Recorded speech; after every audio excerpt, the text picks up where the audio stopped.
Hoje a gente está fazendo a visita aqui no apiário do amigo, no interior do Ceará. Ele vai contar algumas curiosidades, a importância da abelha, do mel, para o nosso meio ambiente e até para a gente ter mais conhecimento sobre uma coisa que a gente muitas vezes não se importa. Vai estar falando aqui sobre uma planta que as abelhas colhem o néctar, falando mais algumas curiosidades. Eu tenho aqui um pequeno apiário. Na verdade é só um hobby meu, não é minha atividade principal. E eu tenho aqui algumas plantas em fase de teste. Como é o caso da acácia manjum, né, ou acácia australiana, que é uma excelente planta. Ela produz o néctar aqui no tronco das folhas.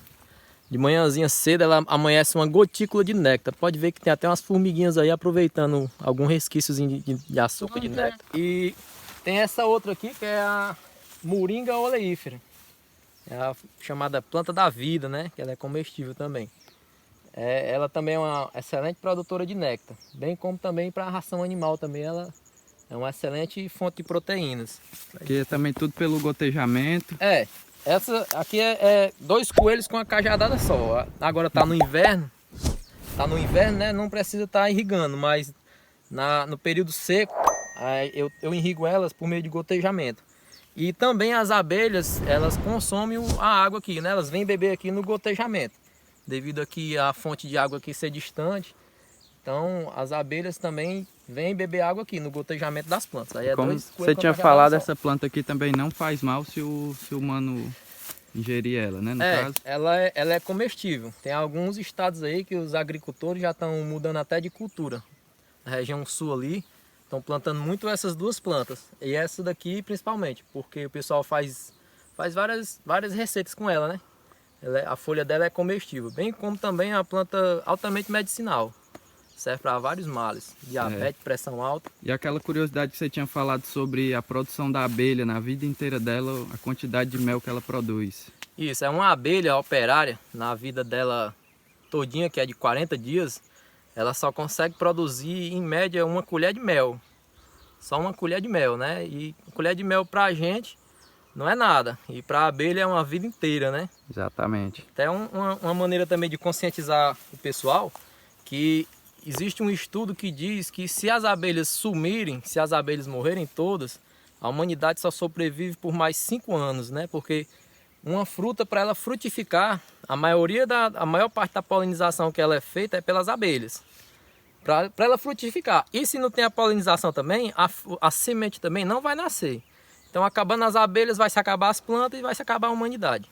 E muitas vezes o nosso mel é mais valorizado lá fora do que aqui no nosso próprio país, né? Exatamente, até porque, mesmo assim, a maior parte do mel que a gente produz aqui no Brasil, ele é exportado. Muito pouco dele é consumido aqui no Brasil, porque o pessoal aqui do Brasil ainda não tem essa cultura de consumir mel. Eu mesmo, eu não utilizo açúcar na minha casa. Na minha casa eu adoço o café, o leite, o suco, é tudo com E é mel. até mais saudável, né? Saudável, altamente saudável, porque não tem conservante, não tem química, não tem nada, é um mel orgânico, né? É saudável. E sem contar que o nosso país, por ser um país de sol tropical, é o ambiente ideal para a gente ter essa prática que muitas vezes a gente não abre o olho para isso. Exatamente, a gente tem um clima altamente favorável, né? Diferente de outros países aí que é gelo ou desértico. E o Brasil é o clima tropical, é o clima especial, favorável para elas. Exatamente. Sobre a mistura que você tinha falado ali para facilitar, como é que você faz a mistura ali para elas no... A alimentação delas no período da escassez, né? Que para nós aqui é o período da seca, não tem florada para ela se alimentar. Aí a gente tem que manter os enxames alimentados para quando chegar o inverno ele tá forte e tem uma boa produção de mel. Aí a mistura ali é o próprio mel delas que a gente colhe, mel, açúcar, água e limão. A gente coloca ali, lembrando que esse mel, esse xarope que a gente coloca ali, ele não tem nada a ver com o mel que a gente colhe depois não. Muita gente acha que o mel do apicultor ele é feito de açúcar. Não, tá errado. A alimentação que a gente coloca ali, a maioria vai para o ninho. O que vai para a melgueira, quando a gente tem a entrada da florada, a gente retira a melgueira, deixa ela aqui por 1 hora fora, as abelhas já limpam todo aquele xarope que tem, depois você só bota lá de novo, aí ela vai estocar só o mel natural ali, nada de açúcar. Atualmente aqui tem quantas caixas e uma média de quantas abelhas? Atualmente aqui eu tô com 12 caixas populadas e Em média é 60 mil abelhas em uma caixa normalzinha, mas eu tenho caixa forte ali, que eu acredito que passa de 90 mil abelhas. E como você falou, a gente não pode se aproximar dela agora por conta da roupa e também porque ela... Como a gente veio sem o EPI, né, e elas estão se recuperando agora da época da escassez, elas estão muito defensivas, né? Então se a gente se aproximar muito delas ali sem o EPI, aí corre o risco de um acidente. Exatamente. Até aconselhável, eu só montei aqui porque é distante de tudo, né? O nosso terreno aqui é distante de tudo. O risco de um acidente é pouco provável. Isso, e sobre a época que elas começam a visitar as flores, as flores, qual é esse período? Tem como mostrar aqui algumas que ela já visitou, ou se está mais próximo? O principal aqui do nosso sertão aqui, que é o sertão central, esse aqui é o famoso quebra-panela, né? Ele é um ótimo produtor de néctar e a vantagem dele é que ele produz néctar o ano todo, porque ele não é só de verão não. Se você tiver uma irrigação, alguma coisa, ele vai nascer na irrigação. Tem o mel melhor mesmo, é o do marmeleiro, da florada do marmeleiro, que essas floradas elas dão junto, é a florada do marmeleiro, do mufumbo e do sabiá. A gente consegue ver aqui o mufumbo e o sabiá, mais lá no fundo. Essas três plantas juntas, elas produzem um mel bem saboroso. Ele não tem aquele gosto forte de mel, é mais um gosto caramelizado.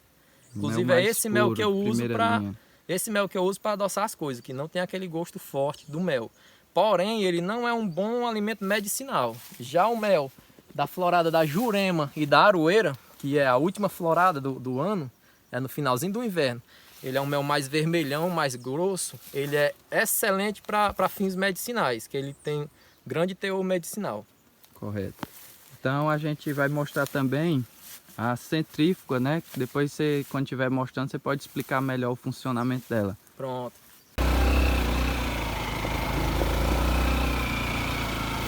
A gente teve que parar aqui porque quando a gente estava passando, o cheiro agradável parou a gente. Ele falou que é uma das plantas que mais imprime o sabor, o cheiro do mel. O sabiá. Esse aqui é o sabiá do nosso semiárido. É um excelente néctar que ele produz. Também é a melhor madeira. A melhor madeira para se construir cercas, até casa. É a madeira mais durável que a gente tem aqui. Fora a aroeira, né? É o sabiá. Perfeito.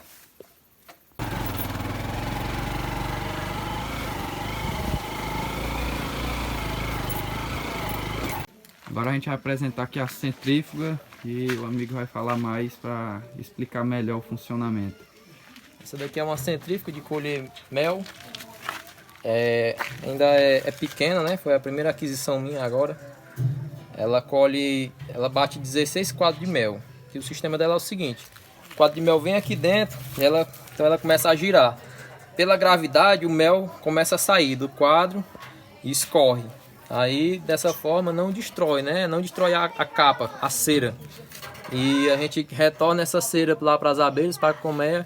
E em média em 15 dias ela já está no ponto de colher de novo, porque a abelha não vai mais perder o tempo de estar construindo a capa. Isso aqui é a mão na roda do apicultor. Centrífuga de colher mel. E aqui sobre a velocidade ela vem com... Ela vem, aqui ela liga, né? E aqui ela regula a velocidade, que ela tem que começar lenta, devido à capa estar cheia de mel, ela está pesada. Se a gente botar logo na velocidade alta, ela quebra o quadro. Por causa da gravidade que vai aumentando, ela quebra o quadro. Começa lenta e depois vai aumentando a velocidade. E chamar a atenção sobre a produção do mel, muita gente não conhece, muita gente não tem conhecimento. E é importante todo mundo saber, ficar ciente. Eu, escutando a história e aprendendo junto, me tornei um admirador e quero parabenizar aqui o amigo pelo trabalho, o empenho. E quero agradecer a todo mundo que assistiu até aqui. Se tiver alguma palavrinha. Só ressaltar a importância da centrífuga, né? Que às vezes o meleiro, né? Que é aquele cara que colhe o mel no mato para vender, ele espreme o mel, né? Isso aí não é nada higiênico, né? Até pelo contato com as mãos dele. E também vai espremer os filhos, né? Às vezes tem uma larva de abelha na capa junto com o mel. E o meleiro ele espreme com tudo. Já a centrífuga não. Você pode botar uma capa aqui que tem a cria, um quadro com cria e mel, que ela vai sair só o mel, a cria vai ficar normalzinha, vai voltar lá para a abelha. Não vai ter problema nenhum, nenhuma contaminação com o mel.